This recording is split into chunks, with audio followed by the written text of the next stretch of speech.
Okay, so, right.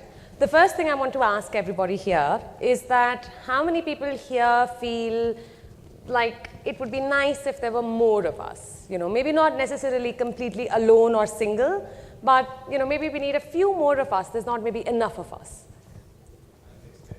Wow, quite a few. Okay.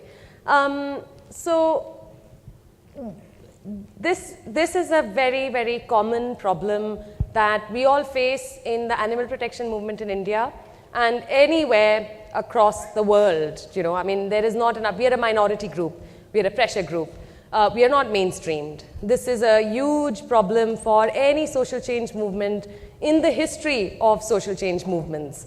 And no social change movement, which the animal rights movement is, no social change movement has ever been successful just because of a small number of people. You do need a trigger, a small number of people to have some sort of an action that will, you know, give it the push that it needs. But you need a large, whenever you think of a social change movement, whenever you think of the civil liberties movement, when you think of the, you know, the feminism movement, you think of large numbers. And the whole point is how do we here really go there? And not just from a national movement point of view, but in your own cities and neighborhoods and communities when you need another person to rescue that next maggot wound dog and you're tired after months and weeks and years of rescuing animals and there's just not enough of us.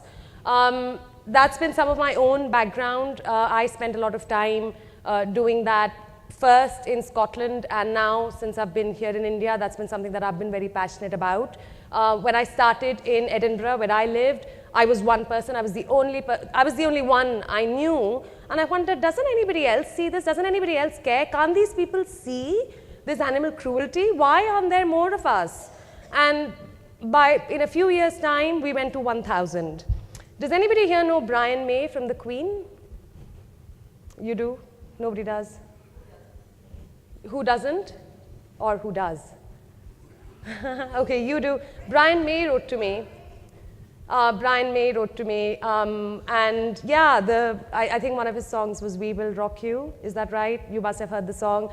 Anyway, he's a major pop singer, and he wrote to me saying, we would love to support you, me. And I didn't know who Brian May was, like most people here. And I said, yes, would you like to come and volunteer at a stall? And he didn't get back to me, obviously, but I could have, you know. So that's the power. It's not just about getting 1,000 people, but it's getting people like, you know, and I wasn't actively reaching out to folk, but, you know, you do get that support. So we need to go from the first image to the second image. We need to be organized, there need to be more of us, and we need to be better planned for a paradigm shift and for a local, effective, and long-term change. Does it work? I want to get straight into that first so that you're convinced of the results before you buy into the methodology. So in India, we've been doing this for several years now.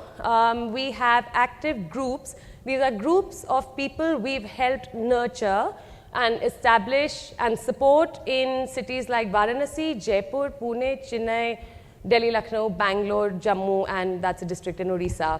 There were already people here, and we helped them come together to get more of them, how to actually go from one, like I said, one to many. We have a network in over 20 cities. There is, you know, those are the recruitment efforts. So we need to recruit people. It's no different from how you recruit people for a company. You need to recruit people for the movement. We are 200, 300 people here just now. We need thousands if we want change and if we're really serious about animal rights, if we want to make it mainstream, if we don't want to just remain a minority group and a pressure group and just, you know, hope that somebody's compassionate to animals. So this strategy, this way of working works really well for recruiting people into the movement. And obviously, in addition, it has the direct impact it has for animals. So we've done by recruiting people for the animal protection movement, we've reached out to lakhs of people. We've done so much public outreach on the issue of veganism and changing their diets. And there is also, you know, that's one way that we've recruited people, and another way is by the slaughter reform work that's taken place in Jaipur, the first aid work that we've helped establish in Varanasi. You'll see in a minute how the actual service could be anything. It could be anything that you do. It's like if you're skilled, if you're an organized person, you can organize anything. It doesn't have to be, you know, that you can only organize one thing. If you're a creative person, you can paint a cat or a dog or an elephant or a car. And similarly, if we organize our movement and if we recruit people for the movement, our service could be anything. It could be whatever is your issue that's dearest to your heart.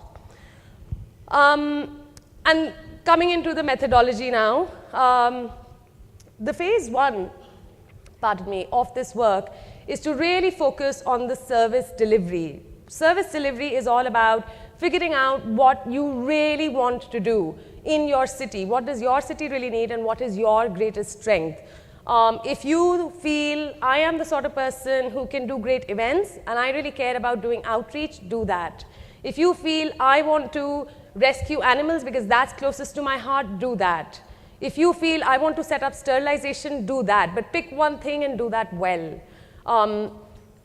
Within that, focusing on service delivery where you are the main driver, and please be prepared, the first year of this methodology is really hard work because you will still be isolated, you will still be exhausted, you'll feel like you're the only one driving everybody, pushing everybody, but it does get better. It's like the struggle of a startup. The key thing about this methodology that we use is to actually make sure that you build in recruitment during your service delivery. Often what we do is go and rescue an animal and just come back and not you know, that's it. That's the whole thing, yeah? I'm here to rescue animals. I want to save snakes or birds or cats or dogs or whatever it may be. And then I just come back and go and rescue the next animal or do the next sterilization.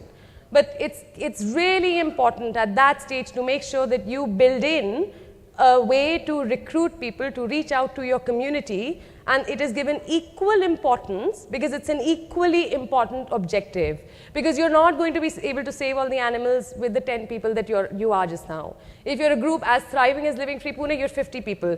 Even with 50 people, even with 100 people, you're not going to be able to do it unless you get more people. So you need to build in recruitment tactics. And I'll go into some of those recruitment tactics in a second. Recruitment tactics include things like, for example, if you're doing if you're doing first aid and rescue, be visible, wear t-shirts, go out and say, come, make it fun. Say, come and join us. Come, do a regular event. Every Sunday, I know WSD do a meeting of all volunteers at Churchgate, I think it is about. And that's a great way to get people together and make sure that visibility in the community is there. You know, when we did it in Varanasi, so many people would just come along the first day and on Sunday or Saturday or whatever day you pick and say, yeah, I mean, this sounds like fun. It was nice to hang around. I mean, how many of us here have said, it's really nice to meet like-minded people. It's really nice to eat vegan food. It's nice not to check labels. It's nice to talk about maggot dogs and sterilization and cattle, issues. And that's what we get at a city level, and those are the spaces we don't create because we think it is important to rescue the animals. But we don't pay enough attention to the other side of making sure that people join us, that those spaces are created, and we get tired, we get exhausted because you do one Sunday and second Sunday, and by the fifth Sunday, nobody's coming and you're all alone. I can't tell you how many meetings I've had where I was the only person sitting there for 1 hour with a coffee looking like I've been stood up. It was incredibly embarrassing, very boring, but you've just got to keep at it, just like you keep at it with rescuing the next dog, no matter how hard it gets, you just don't give up. And if we're really serious about moving the animal protection, rights, welfare movement forward, we've got to be serious about investing in people. The second phase of the whether you do it at a national level, whether you do it at a city level, is to make sure that you build in some of these initiatives that we talked about to recruit and sustain. Some of the things that we did in addition to regular events were making sure that pledges were signed, very, very simple things. Making sure, like I said, if you're doing community first aid, go to the community and make sure that people know where you are. Make sure you give out cards. Make sure you say, you know, call us, call me, come meet me on a Sunday. We do events every Sunday. Make sure you're visible. Make sure you're doing fun things like Justice for Animals. Justice for Animals was a very simple campaign that FIAPO ran I think last year, where all anybody had to do, random people on the street, not us animal people, random people on the street, just saying justice for cows, buffaloes, goats, bats, birds, all sorts of aardvarks, you know, I mean all sorts of animals. And that was a great way to get so many more people involved in our work and in our worldview and in our compassion and thought for animal rights, protection, welfare, wherever you are on that paradigm. And after you get through that very, very painful stage, which believe me will be very, very painful, but please don't give up. But after you get through the whole stage of making sure that you're visible to your community and you're not giving up on regular recruitment efforts to bring people in together, that's when you get into the role of supporting the people that you have, which is really important, because if you don't support people that you have, it's like running an organization. If you don't support the people that you have or your team members, they will go away. If you're not fun to work with, if everybody here just barked at each other, we wouldn't want to be together. And it's really important to appreciate that, to nurture each other, to support each other, to provide training opportunities. One of the things that FIAPO does to nurture and train and encourage young activists and new activists is to provide spaces like these, like India for Animals, run events like the boot camp. I know some of the people here have attended the boot camps in Chennai and Delhi, which are residential programs. They're far more intensive than IFA. And we run the sort of workshops and events and trainings so that is made available, and we provide a year-long training, support, mentoring program to those leaders. But at a city level, it's important. At a city level, you know, it's important to do the meetings and the potlucks and the support, but again, with consistency. You know, I mean, if we did IFA once and never did it again, this community would disband. This community would be isolated again. So it's really important to keep focused on also the part of support that all of us need and individuals need, especially when they've just come into activism. And it's not just about, you know, having fun at a cafe, but also really thinking about, you know, some of the things that you must have heard in volunteer recruitment and management.